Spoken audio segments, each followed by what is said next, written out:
The United States Supreme Court's June 24th decision not to consider a challenge to the Environmental Protection Agency's E15 waiver serves as a reminder that their honors have the final say usually on law, but never on science.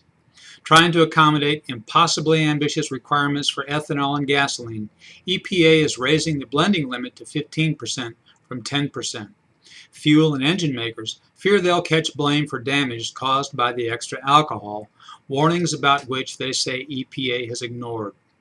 American fuel and petrochemical manufacturers sued EPA, challenging its authority to raise the ethanol cap. A lower court said the industry group lacked legal standing.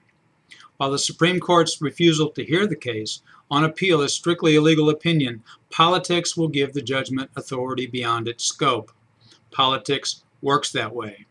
In the pivotal case Massachusetts versus EPA, for example, the court enshrined the view that carbon dioxide, because it contributes to atmospheric warming, is noxious pollution.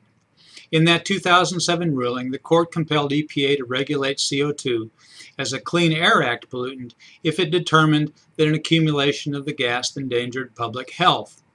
It said the statute takes a capacious view of what makes something a pollutant. The lately hyperactive EPA, of course, made the endangerment finding and has been on an anti-CO2 crusade ever since, treating the gas as equivalent to sulfur dioxide or precursors of ozone. Its job would be easier if everyone just quit breathing.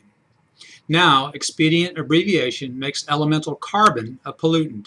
In his climate change speech June 25th at Georgetown University, President Barack Obama used the phrase carbon pollution 30 times. The fourth most abundant element in the universe by mass thus merits scornful regulation. And nearly 1/5 of the human body is, by ruling of the Supreme Court, presidentially interpreted pollution. So people don't just pollute by breathing. They literally embody pollution and deserve, under trendy sentiments about environmental justice, to have their cars' engines disaggregated by E15. I'm Bob Tippie, editor of Oil and Gas Journal, and that's the editor's perspective that appeared first in text at www.ogj.com on June 28, 2013.